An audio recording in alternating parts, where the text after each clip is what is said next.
En la órbita alta de un mundo que había renunciado a su brillo, el monasterio orbital astracántico flotaba como una promesa humana, una cadena de plataformas, cúpulas de obsidiana y naves en reposo tejidas en silencio alrededor de la exhalación de un planeta moribundo. No era una ciudad clásica, era un santuario y una línea de defensa, una congregación de ingenieros, monjes ingenieros y veteranos que habían hecho voto de preservar memoria y técnica. Esa memoria no era sentimentalidad histórica, era arquitectura de resistencia.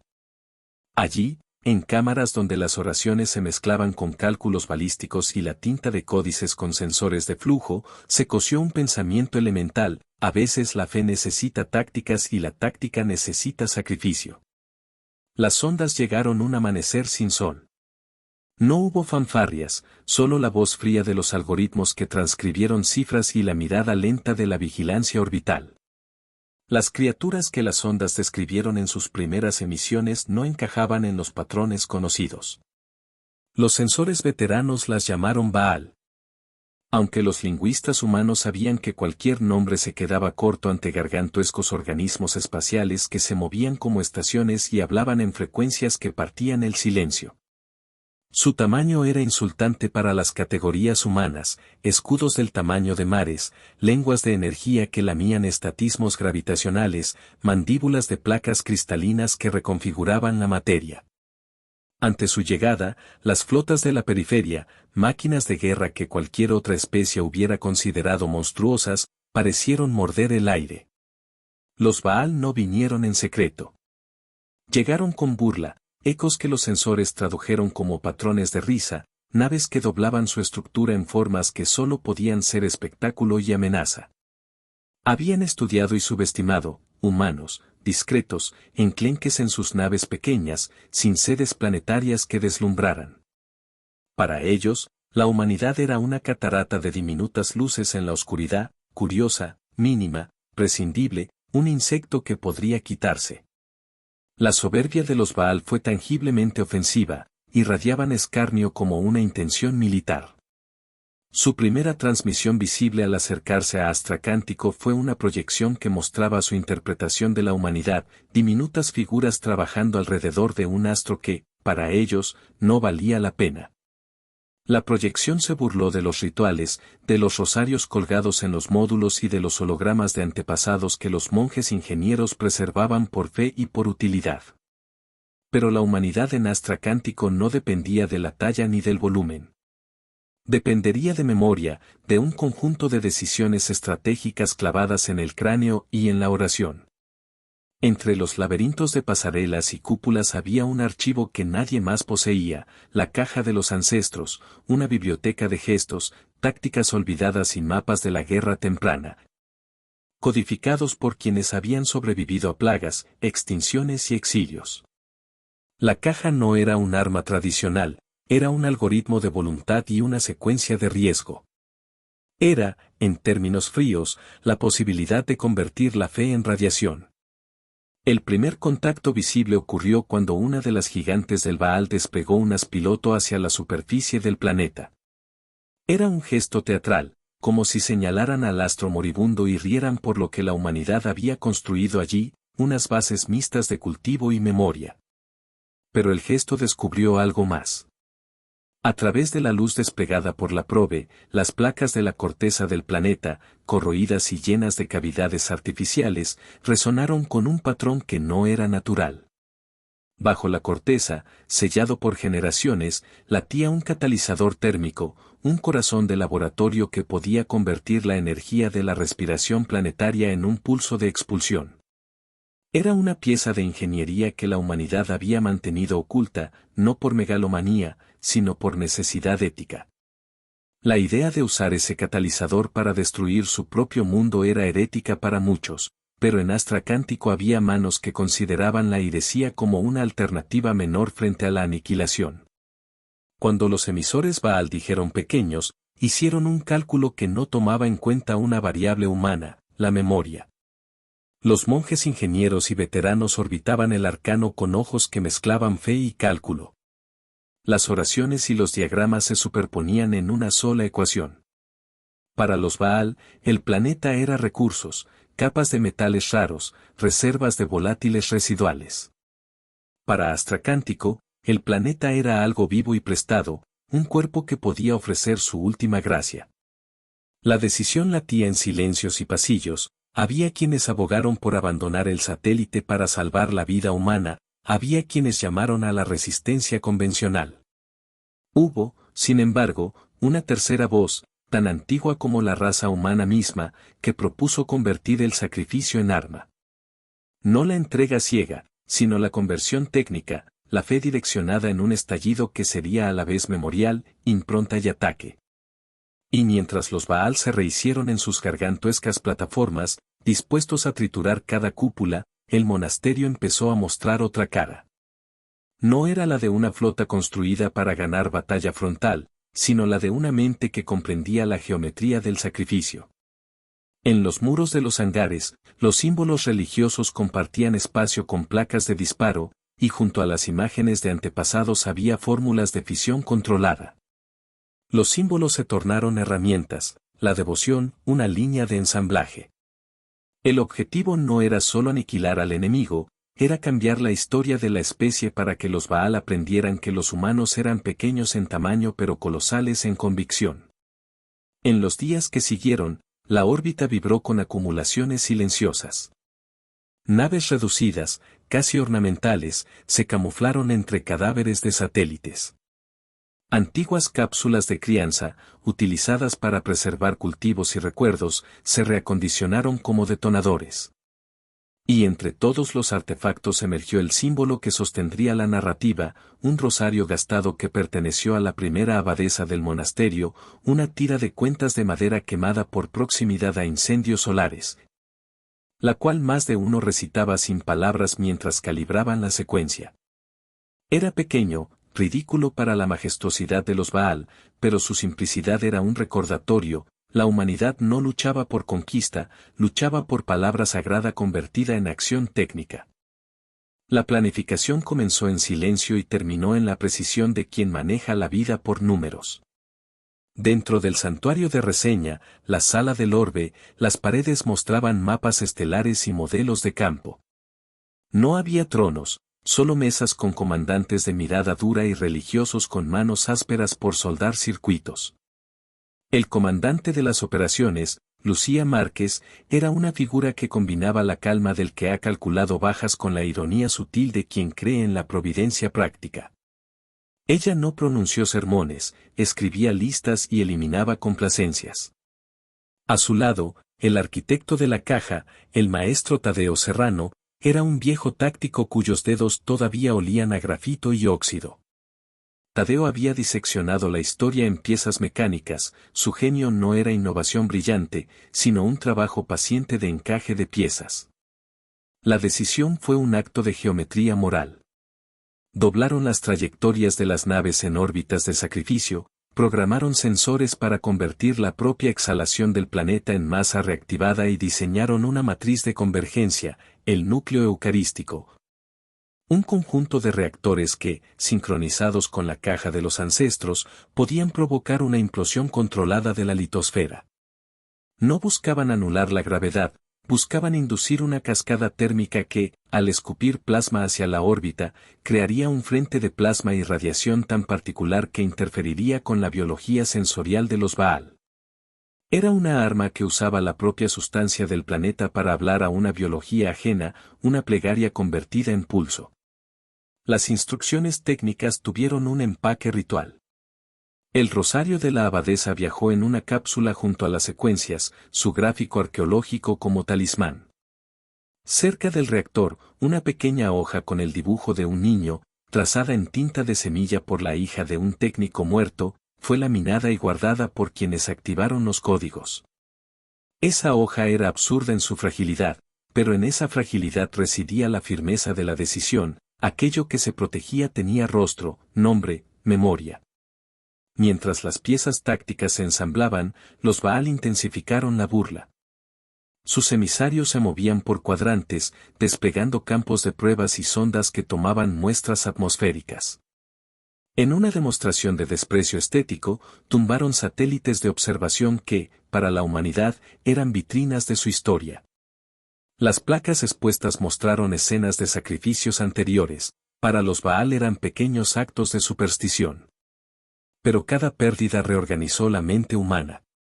Los monjes ingenieros no lloraron en el público, lloraron en planos y diagramas, donde transformaron pena en probabilidad. La verdad dura que enfrentaron fue esta: si abandonaban el planeta, el Baal procederían a explotar sus reservas y, tarde o temprano, volverían a por lo que pudiera sobrevivir. Si se enfrentaban directamente en combate, perderían por volumen y fuerza. Quedaba, por tanto, la inteligencia de la pérdida, darlo todo, pero transformar ese todo en algo que enseñara a las razas que habían subestimado a la humanidad. La estrategia no era suicidio por humillación, era suicidio por enseñanza. En los días previos al enfrentamiento, la sociedad del monasterio se adaptó como un organismo que se sabe enfermo pero decidido. Se organizaron nichos para los niños, se reforzaron los bancos de memoria con los rostros de los antepasados, y se forjaron piezas que solo tendrían sentido integrado, un detonador que usaba la sal arcosa del planeta. Una armadura que podía resistir el arrastre de plasma unos segundos más, un mapa de escape que solo permitiría a los que conocían la geometría del sacrificio sobrevivir. El núcleo del plan era sencillo en su idea y complejísimo en su ejecución: sincronizar la detonación con una red orbital de reflectores y micropropulsores que al liberarse crearan una nube de fragmentos que, al prender con el pulso planetario, generaría una avalancha de microexplosiones electromagnéticas y térmicas. El efecto secundario, el estallido llevaría la firma de la humanidad, su huella disruptiva, el símbolo de que la humanidad había elegido morir de forma que el enemigo aprendiera. El maestro Tadeo selló los códigos finales con una barra de metal en la que había grabado líneas de un canto antiguo. No fue una ironía, sino un acto estético que mezclaba lo profano con lo táctico.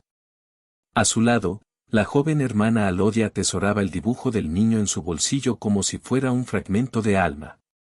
En sus gestos se conjugaban la devoción y la técnica: rezar mientras conectaba interfaces, murmurar una oración al tiempo que calibraba la descarga.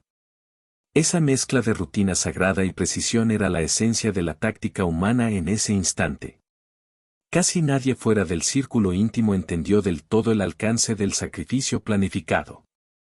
A los ojos del Baal, en sus críticas transmisiones, todo era insignificante, unos humanos que jugaban con morteros y fantasías. Y sin embargo, en el convento orbital se registró una transformación que la especie rara vez mostraba: la convergencia del deber y la fe. Se trató de una fe que no era resignación, era decisión. Y la decisión, bien ejecutada, podría escribir versos largos en la bóveda de la historia. La primera oleada fue un ensayo del horror.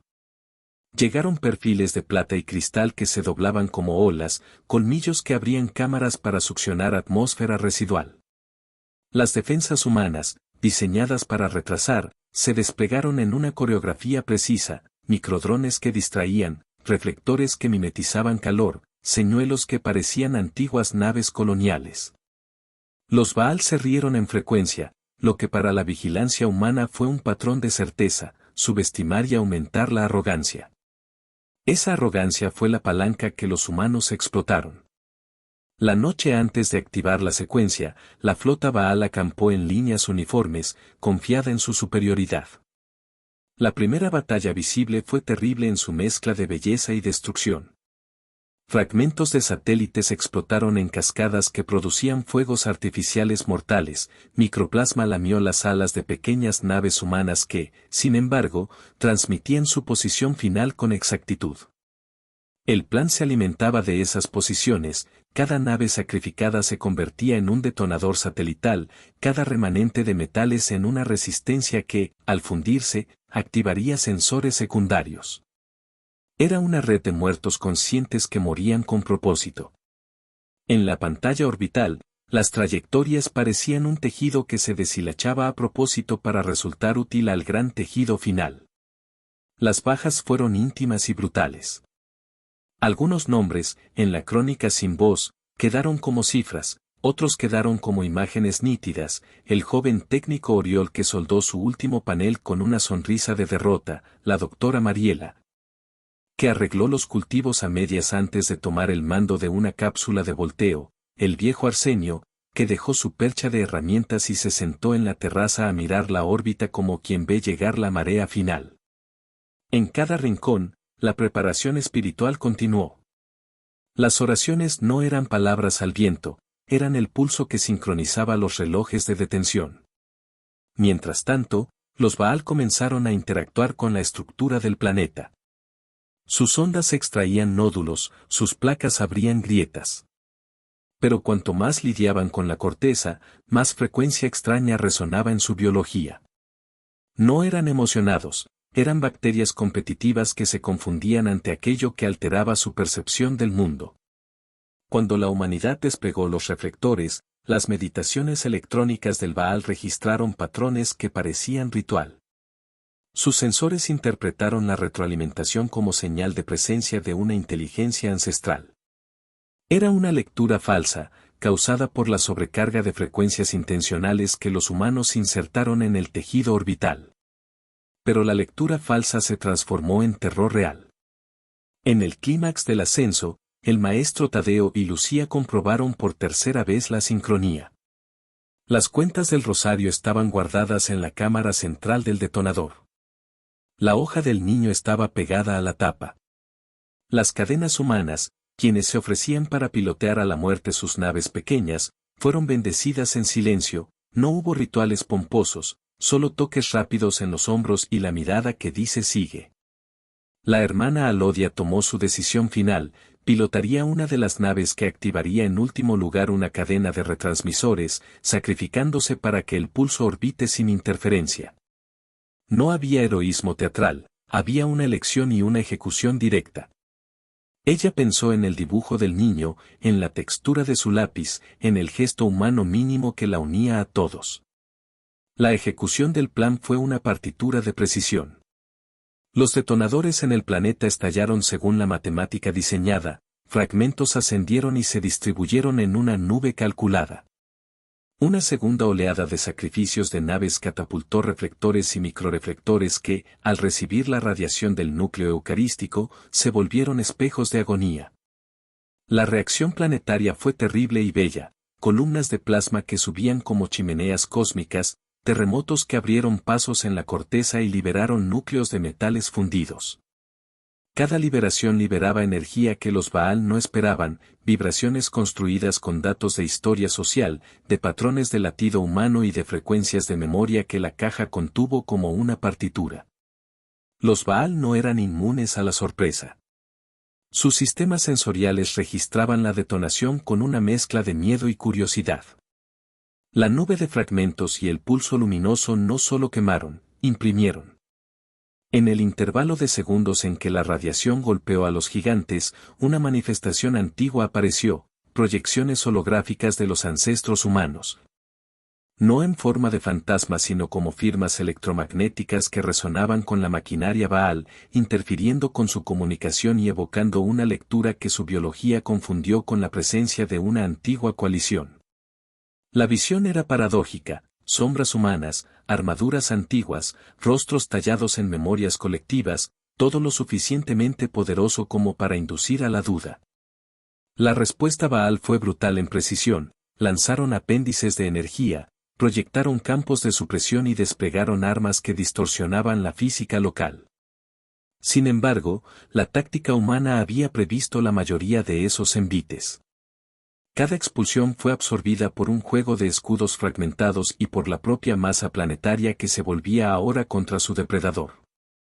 Había un coste, la atmósfera se volvió un manto de ceniza y la superficie del planeta comenzó a desprender una aurora tóxica. Los Baal, gigantescos y soberbios, se encontraron con una nueva experiencia, ser golpeados por la desesperación humana transformada en físico, en luz y en historia. En la última ola, la hermana Alodia conectó manualmente su nave a la matriz. Su figura fue un punto de luz que se dirigió hacia la red orbital abierta. Nadie miró. La cámara observó escenas de despedida sin palabras, sus dedos en el rosario, el dibujo del niño presionado contra su pecho, el parpadeo de las luces del panel que indicaban sincronía. La detonación final necesitaba ese gesto humano que completara la ecuación de la memoria. Sin él, la secuencia habría sido incompleta. La caja de los ancestros exigía un sacrificio con forma humana para firmar su gesto en el universo. El clímax no fue un rugido aislado, fue una secuencia de respiraciones y de sacrificios. El núcleo eucarístico, activado por las manos que habían rezado y calculado, comenzó a morder su propia mecánica. La cadena de impulso creó un vórtice de energía que ascendía hacia la órbita, llevando consigo una lluvia de fragmentos que actuaban como antenas, emisores y espejos. Cada fragmento tenía un propósito: transmitir, amplificar, sostener la firma humana. El corazón del acontecimiento era la conjunción entre el pulso material y la memoria codificada en la caja. Era una conjunción entre ingeniería y oración. La hermana Alodia, en la última fase, insertó el rosario en un receptor que no era técnico, sino simbólico, una clavija que encajaba en la forma humana del conjunto. El gesto provocó una reacción que los algoritmos no podían entender y la Baal tampoco. No fue simplemente energía, fue una narración. Una narración que, a través de ondas, proyectó rostros y manos, nombres y acciones, momentos de miedo y ternura de generaciones humanas. Aquella proyección no buscaba intimidar por fuerza numérica, sino por profundidad. Para los Baal, acostumbrados al peso, la densidad de la experiencia humana resultó incomprensible. Sus órganos sensoriales comenzaron a fallar en la lectura. ¿Qué era aquella secuencia de recuerdos? ¿Un ataque o una elegía? ¿Una amenaza o una confesión? La duda se convirtió en fricción y la fricción en error. Entonces ocurrió algo que nadie había previsto con tanta claridad: la fe humana, codificada y proyectada, produjo una reacción en cadena que alteró los lazos vitales de los Baal. Algunos de ellos se paralizaron, no por daño físico sino por una incapacidad perceptual, por un cálculo que decía: esto no es lo que creíamos. Otros cambiaron su conducta, retirándose unos instantes como si reflexionaran. Ese segundo de reflexión fue la fractura: las formaciones gigantes empezaron a desarticularse. No todas, hubo Baal que respondieron con violencia pura, despachando tentáculos y plumas de energía que rasgaron la órbita baja. Pero la orquesta humana, aunque herida, tenía otro compás. Los fragmentos en suspensión amplificaron la interferencia y la transformaron en un frente que desorganizó a la flota enemiga. Lucía vio la caída de las formaciones con un silencio que era mezcla de alivio y pérdida. El plan había cumplido su objetivo de enseñar, sin embargo, la victoria venía a precio de planetas y vidas.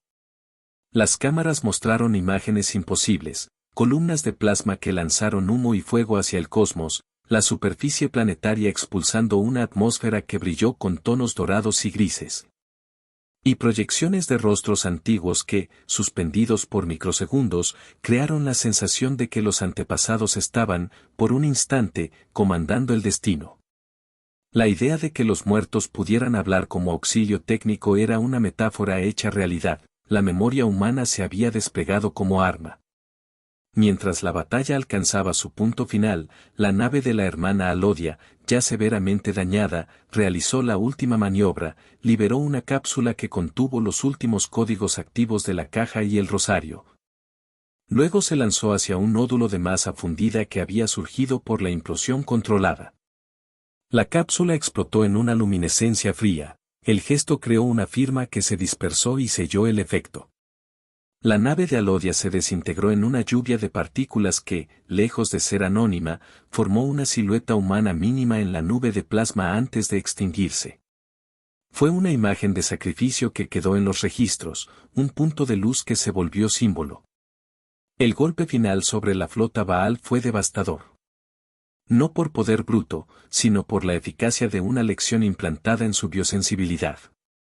Sus estructuras comenzaron a colapsar en cadena. Campos que mantenían su masa se tornaron inconsistentes, puentes energéticos perdieron coherencia y enormes placas cristalinas se fragmentaron. Lo que había sido una invasión se convirtió en retirada, y la retirada en fuga.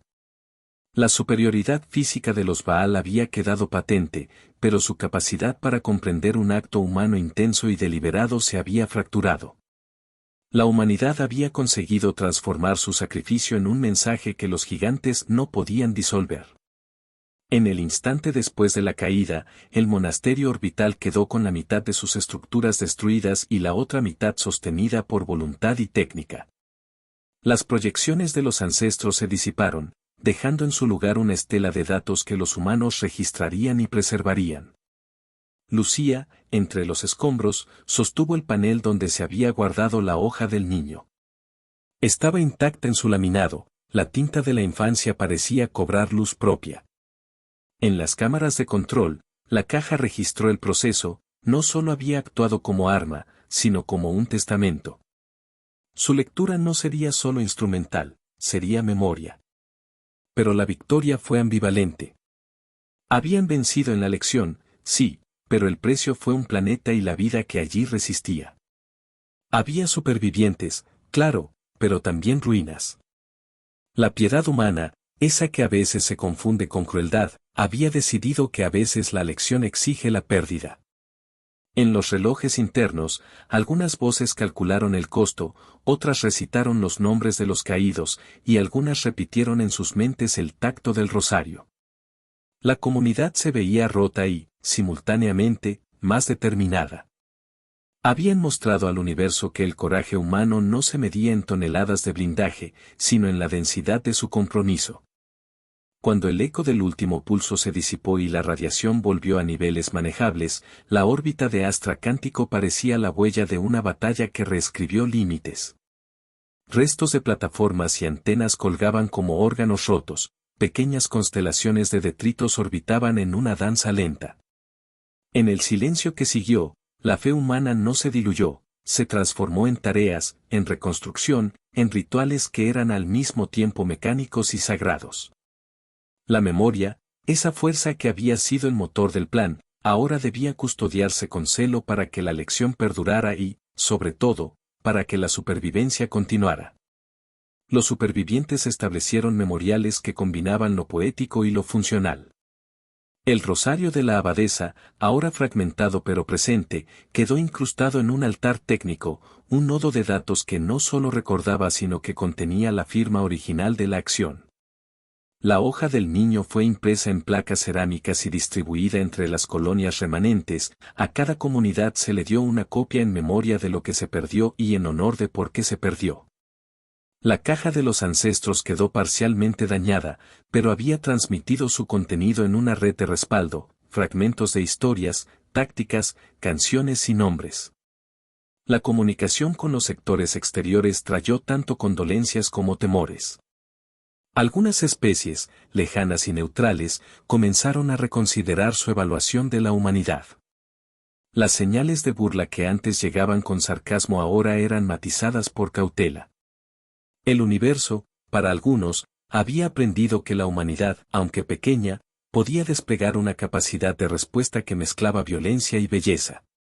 Los Baal, por su parte, se replegaron y dejaron atrás escombros y una lectura perturbada que tardaría generaciones en entender. En sus registros quedó la impresión de que un acto ritual había cambiado su relación con las presencias diminutas.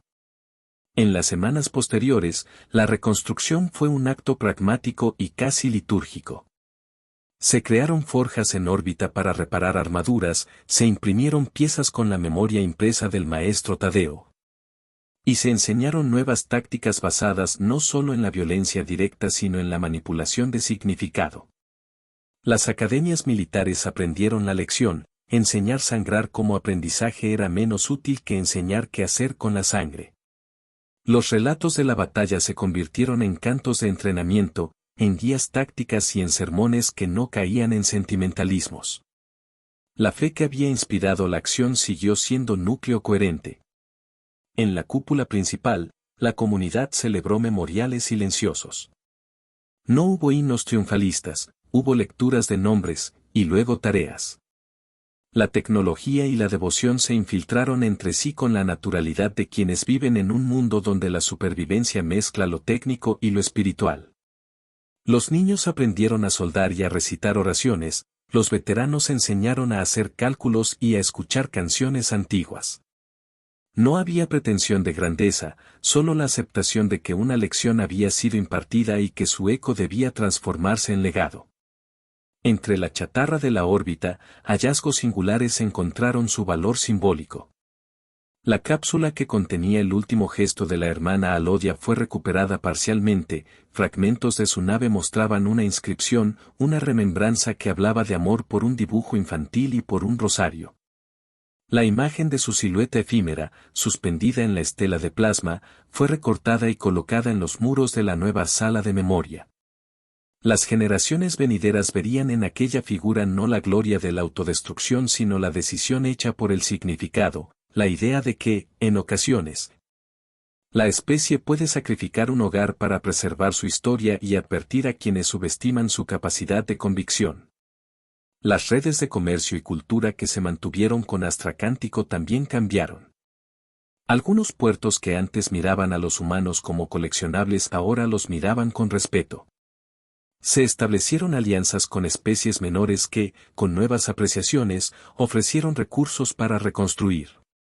Los sobrevivientes del planeta moribundo fueron realojados en instalaciones que replicaban su cultura, pero con la memoria intacta. El talento humano se volcó hacia la innovación, crear defensas que no fueran solo blindaje, sino firmar su presencia de manera que cualquier adversario supiera que detrás de un cuerpo pequeño había un peso de historia. En el plano íntimo, la comunidad se enfrentó a la pregunta de la ética del sacrificio. Hubo debates intensos y silenciosos. Algunos historiadores esgrimieron que un sacrificio tan profundo no podía justificarse por didáctica externa, otros dijeron que la lección había salvado potencialmente a miles. En el seno de esa discusión, la comunidad optó por un gesto común, preservar la memoria no como excusa, sino como advertencia y como enseñanza. No volverían a sacrificar sin consenso y sin necesidad absoluta. La caja de los ancestros se colocó bajo custodia más rígida y su acceso se restringió, porque la humanidad había comprendido que la memoria, cuando es aplicada como arma, convierte la devoción en una herramienta muy peligrosa. Con el paso de los meses, la imagen de la batalla se estilizó en la iconografía humana. Pero entre los iconos y la realidad, los sobrevivientes sabían lo que costó.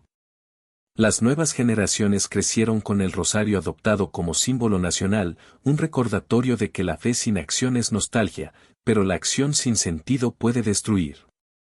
La hoja del niño, reproducida en placas, se enseñó junto con la táctica y la poesía.